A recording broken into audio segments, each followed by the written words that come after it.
अब इसके बाद तीसरे नंबर पर हमारे सामने वारिस बनने वालों में जद्दुल, इसका नाम है हमारे उर्दू जुबान में दादा, अरबी में इसको बोलते हैं अबुल अब, अबुल अब, ये अबुल अब,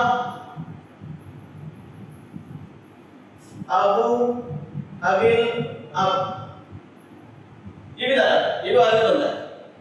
अबुल इसको उर्दू में क्या बोलते हैं? नाना, ये नाना है, इसको नहीं मिला, इसको बिल्कुल नहीं मिला। एक और है अबू,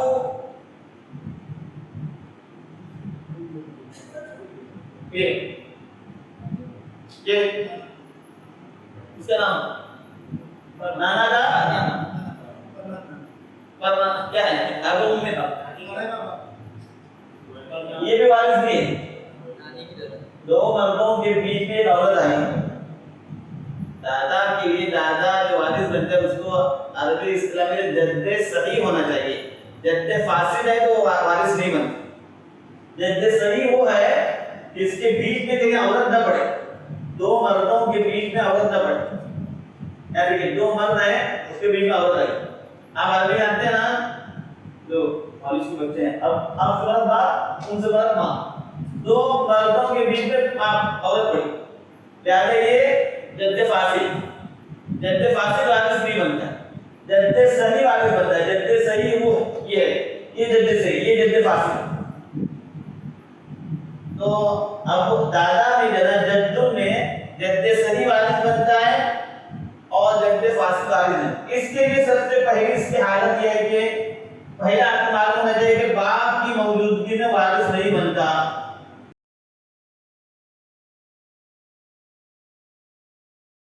जब बाप मौजूद होगा इसको कुछ भी नहीं मिलेगा, इसलिए कि मय्यत से रिश्ते में करीब बाप है दादा के मुकाबले में, या दूसरे अल्फाज में दादा बाप की वजह से रिश्ता बना नहीं। अगर बाप ना होता तो दादा रिश्ता ही नहीं बनता। इस बाप की वजह से तो ये दादा उसका रिश्ता बनने वाले का। तो दादा की हालत में सबसे पहले आपके ध्यान में है जब मय्यत के वरसा में बाप भी है दादा भी है, दादा को कुछ भी नहीं मिलेगा, बाप को भी। और दूसरी शक्ल इसकी है, बाप समझिए इसको, बाकी सब यही हालत है ऊपर जो है, यानी मय्यत की मदद कर औलाद की मौजूदगी में, बोलिए मय्यत की बेटी या पोती की मौजूदगी में, मय्यत के औलाद के गैर मौजूदगी में, इस तरह से बाप की हालत है वही दादा की हालत, लेकिन बाप की मौजूदगी में वारिस नहीं बनती। तो इस तरह से बाप की जो हालतें हैं बिल्कुल वही हालतें, ये आपको समझ में आई कि तीन हालतें इस वक्त आपके सामने की, तीन लोगों की, एक सवाल की, दौर की, नंबर 2 अबुन की, और नंबर 3 लेना किसके हैं? जद्दुन की हालतों में पहली हालत आपको ध्यान में रहे कि जब भी बाप रहेगा दादा वारिस नहीं होगी, फिर उसके बाद उसकी वही हालत है जो आपकी हालत, बाप को जितना हिस्सा मिलता था, जिन लोगों की मौजूदगी में जितना मिलता था वही हिस्सा दादा को मिलेगा। और अगर बाप है तो दादा को हम कोई चेंज काटू की निशान नहीं पाते। अदद के लिए जैसे सही, इसके अलावा कुछ 4 मसले ऐसे हैं कि जिन 4 मसलों में दादा और बाप का मसला बिल्कुल अलग है। दादा और बाप का मसला जो है इसका अलग होगा, उसको जो है बयान किया जाएगा जब बाबुल जद्द व इख्वा, भाइयों की मौजूदगी में क्या होता है उस पर जरा वहां पर मसला है। मतलब वो एक अलग से एक चैप्टर है वाक़िदत और एक अहम चैप्टर है। अब इसके बाद हमारे पास जो चौथे नंबर पर है नजर आ रहा है आप लोगों को औलादुहुम,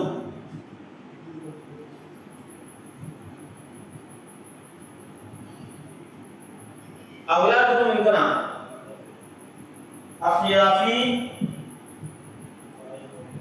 भाई बहन,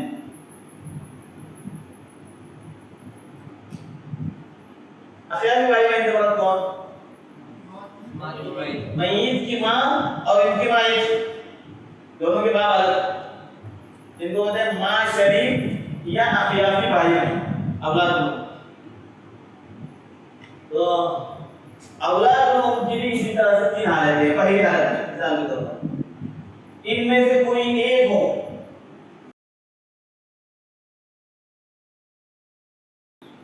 कोई भी एक, अखुद लेउम, उख्तुम लेउम, एक हो, इनमें से कोई एक हो, उनके हिस्सा कितना है?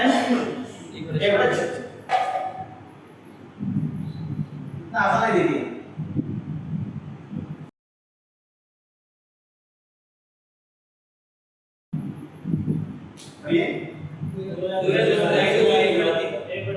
इनमें से दो हो या दो से ज्यादा, मर्द हो औरत हो, सबको मिलाकर कितना मिलेगा?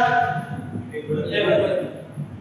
अगर उनमें से कोई एक होता है तो 1/6, इनमें से कोई दो या दो से ज्यादा होंगे तो उनको मिलेगा 1/3। यहाँ पर एक मसला आपको समझिए, अखियाफी भाई है, अखियाफी बहन है, दो अखियाफी भाई है, दो अखियाफी बहन है, एक अखियाफी भाई है, दो अखियाफी बहन, सबका हिस्सा इतना ही, इससे ज्यादा नहीं हो, सबको मिलाकर कितना मिलेगा? फिर उसके आगे का और मसला इसी के साथ ये है कि जब आप तकसीम में आएंगे जितना औरत को देंगे उतना ही मर्द को देंगे। इस मसले में बाकी मसाइल के अंदर जितना एक औरत को मिलता है उसका दुगना जो है मर्द को मिलता है। मर्द को जितना मिलता है, मतलब बेटे को जितना मिलता है उसका आधा बेटे को मिलता है। हकीकी भाई या अल्लाही भाई है, उनको जितना भाई को मिलता है उसका आधा उनको मिलता है। लेकिन इस मसले के अंदर, अखियाफी भाई बहन के मसले के अंदर सबको एक सा हिस्सा मिलेगा, मर्द को जितना मिलेगा उतना औरत को मिलेगा। ये ज़हन में रहे आपको कि कभी भी इसको नहीं भूलना है। कोई तकसीम में जब आ जाता है तो ये मत समझो उसको डबल दे देना, हाँ डबल नहीं देना, इसको सेम दे देना। अखियाफी भाई नहीं का अखियाफी भाई बहन है तो दोनों को सेम हिस्सा देना और इसी को तकसीम करके देना, एक बड़ा तीन को इस तकसीम करके देना।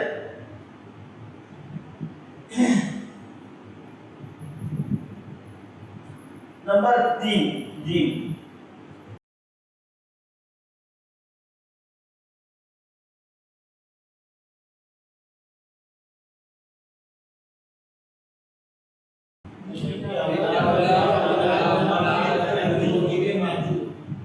अखियाफी भाई में मय्यत के औलाद की मौजूदगी मालूम, मय्यत के औलाद में बेटा, बेटी, पोता, पोती, नीचे तक चले जाए, ये सब मय्यत के औलाद।